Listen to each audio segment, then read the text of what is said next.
Yes, we're live. Oh my God, I forgot we're live here. Go mad. Right. Okay. Dan Womersley, thanks for joining us. No problem. This is just really a little bit of an insight on what it's like on the amateur tour, and just to give the guys out there a little bit of feedback on how tough it is. It seems to be getting tougher, Dan. It seems that there seems to be stronger groups on a very sort of busy amateur circuit. Everybody's just desperate to get on the tour. Even though There's always every year there always seems to be at least like a handful of players that you think, how are you not on tour? Or how have you fallen off at tour? Because that tends to be what happens these days. Is that like players that fall off the tour and don't get straight back on are the ones that are dominating the amateur circuit. Mm-hmm.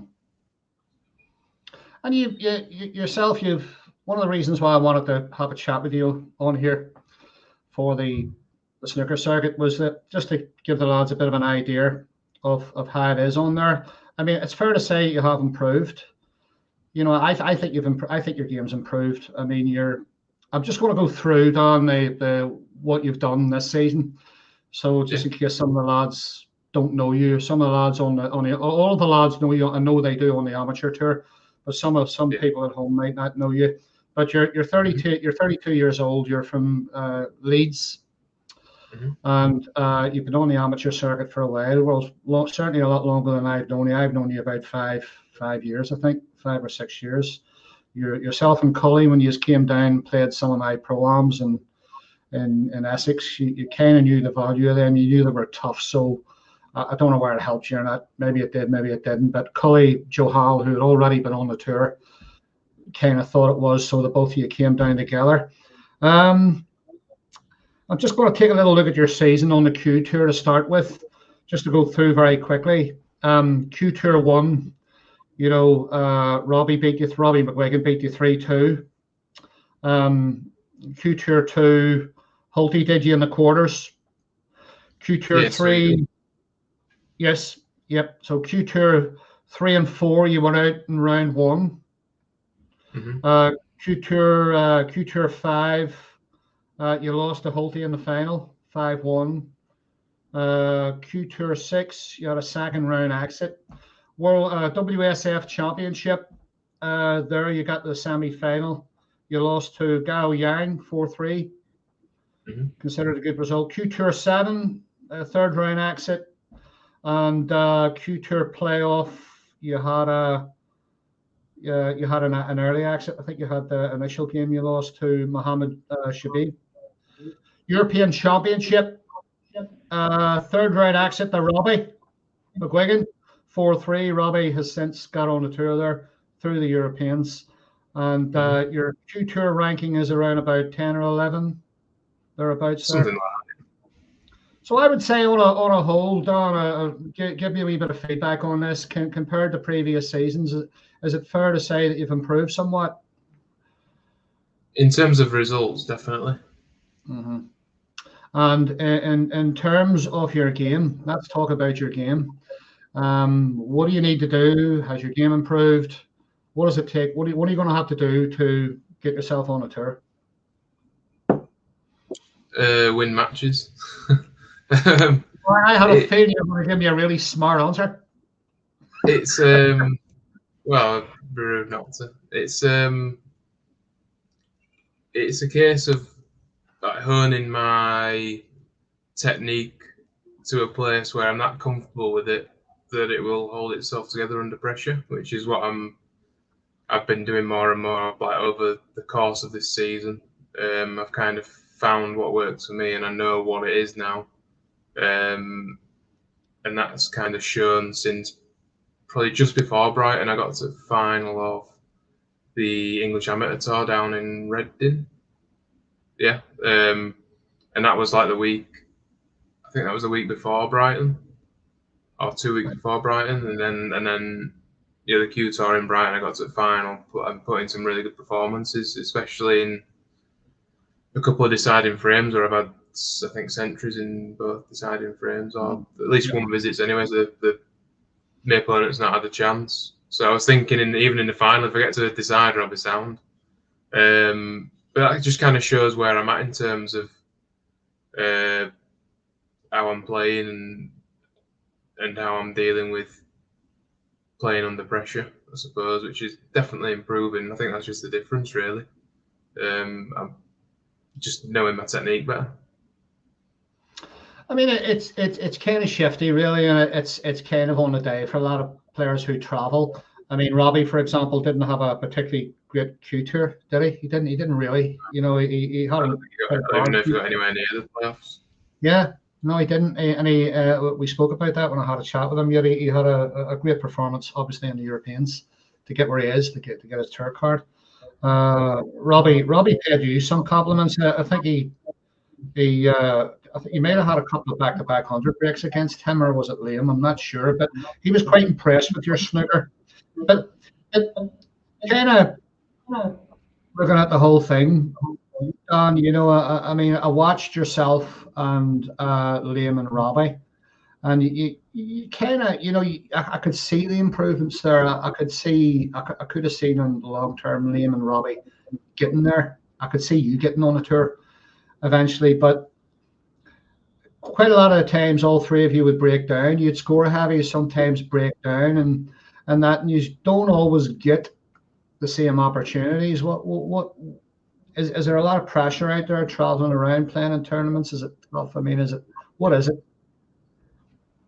It is in events such as those where the outright winner gets a tour card. Like, that's why everyone speaks about how tough Q school is.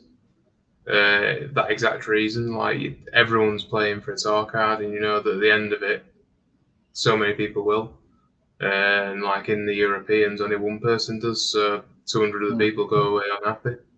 I mean, I actually, in the round before I played Robbie, I had probably the best performance I've ever had, which shows you again where I'm at. Like, I don't think there's many players amateur-wise, maybe even like lower-ranked pros that could do this. I had 3 tons in a row in that match against Rebes, who's also recently earned his tour card by winning the WSF Junior under 19. I think they moved it to now. Yeah, so it's for me. The reason for the downfall in the Europeans was the length of the day that I had. It's just scheduling. So I was playing as good as I can play, really, I suppose. But I'd gone on at 10 o'clock in the morning and 3 in the afternoon. Then against Robbie, it was 8 o'clock at night the same day, which I've never been able to cope playing over 12-hour periods. Look, quite long days.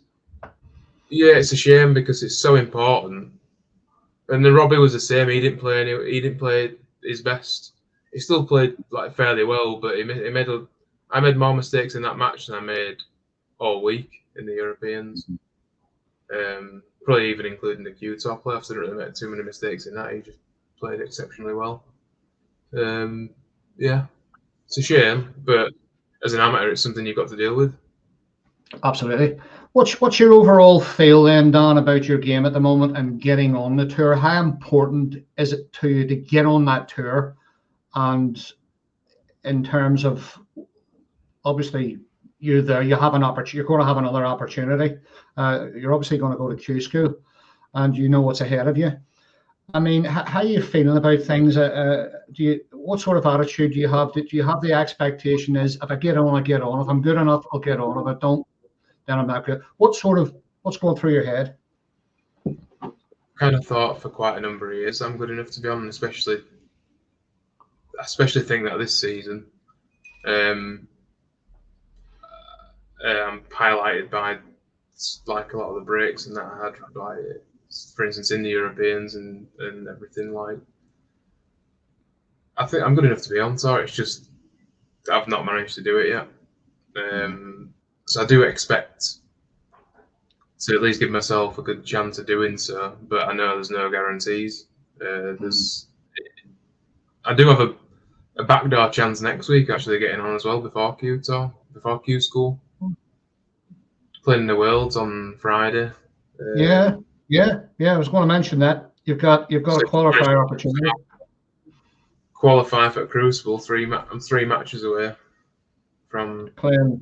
You're playing young Aaron Hill, friend of mine from Ireland. Good quality That's player correct.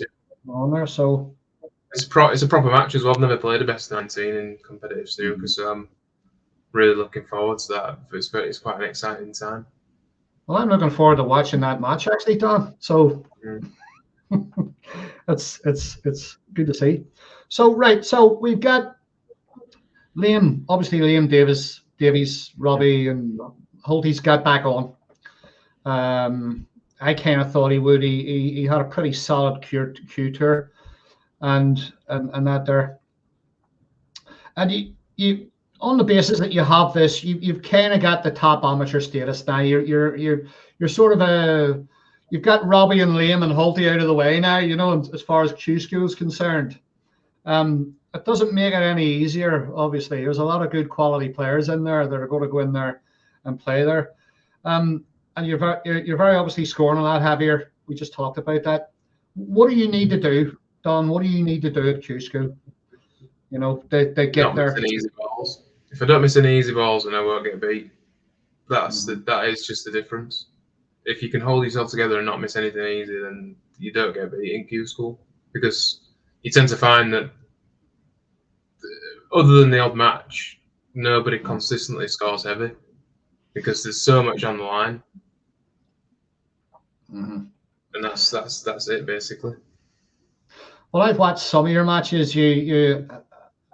I think I enjoy watching you. You're a good break builder. You're a good match player. Also, you're pretty strong. You wait for your opportunities. You don't take a lot of risky chances, which perhaps maybe a couple of the other guys do. You know, in that respect, I have noticed maybe when I watch some of your matches, you look like you got in position. You created a lot of opportunities. You ran out and got back in again, and you did miss the odd easy one, as you've illustrated. You know, and look, everybody does that. Some of the top players on the tour do that, you know, but and you do feel you're ready. I mean, do you think that you're ready now for the tour, irrespective of what happens? Without a doubt. Yeah, without a doubt. I think I'd definitely win matches on there. Whether I'd challenge for the 64 or not, it's different matter entirely. But I've had seasons, like full seasons, where I've been top up. So I've played in a lot of professional events as well, so I'm kind of comfortable enough in them surroundings and know how it works to be ready for that. And I want to touch on that because you could say, and I hope Liam and Robbie don't mind me saying this, they're kind of privileged a bit, Don, in terms of who they're playing with and where they are. I mean, Liam, for example, in Wales is quite privileged to play with Mark and about half a dozen other Welsh professionals on very, very good quality tables. Robbie, of course, has Jordan and Mark Allen, you know, in the confinement of that club. Some great players in that club, by the way. So you could say they're perhaps maybe a little bit more privileged than some of the lads who are trying to get on the tour. Tell me who you're practicing with and what club and what have you. So all the boys at the so I'm based at the Northern Snooker Centre, as you know. So there's all the lads that are there. So it's like the professionals, like Oliver Lyons, David Grace, Sanderson Lamb, even Liam Pullen now, Peter Lyons, who I probably play the most games against Peter compared to anyone else. Then you've also got Andy Lee based there, Kuldesh. So it's still good practice, I suppose. What's missing in comparison to the two you mentioned is there's not someone in the top 16 that plays out of Leeds. So I've not been in a probably position until this. Maybe not thought it was necessary, but I've been to a lot of academies in the past and played some like top players, like top 48, top 32, even if I've been at Dings, I've played Ding quite a few times, so that's always great.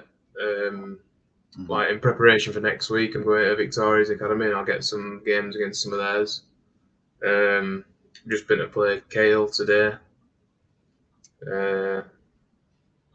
yeah, I get myself around like Ashley Carty as well. Sometimes go down to Leicester, play the likes of like Joe O'Connor, Chris Wakelin, Louis Heathcote, over to Grimsby to play Carrington sometimes.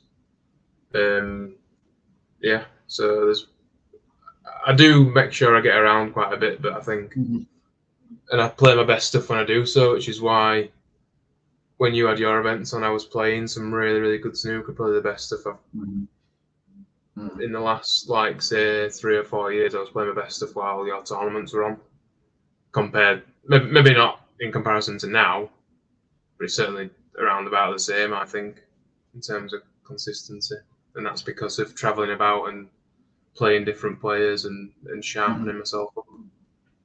Well, it sounds to me like you're doing that already. You've mentioned some names there. The Lions boys in Leeds, they're always great. Peter's still playing good snooker. Oliver's always great to play against. Yeah, they're all tough to beat. Especially Oliver's player there. Like he can be really good in practice at times. How important is that, Don? How important is that to play against other professionals and other top players? Just for the information of young amateurs coming through who don't have the scope of players you're playing against. Well, not only do you learn a lot in terms of how to play the game, you get punished for your mistakes, which doesn't happen in practice, so it puts you under pressure.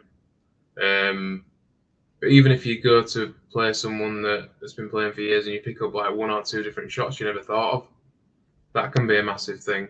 I've done that over years and learn how to play percentages and stuff because of, like you say, I don't now take on the riskier shots if the reward's not there because there's no value in it. So a lot of it's just playing a percentage, and I've learned to do that myself by playing better players. The only way you can improve is by playing better players. Are you, Don, are you full-time snooker now, or are you still working? I am full-time snooker, yes, but I do have a bit of part-time work as well at the club. Work as well. Okay. Well, listen, kid, we've sticking around the sort of 15-20-minute mark. It was great to have you on here. I know you're pretty busy. You've got a few things to do. Thanks for coming on. I'm looking forward to watching you in the World Qualifiers. That's going to be a great experience for you. And I wish you all the best at Q School. All right. We'll probably have a catch up before then, but I think I owe you and Chloe a curry. You definitely owe us a drink, bare minimum. Get you all out. You only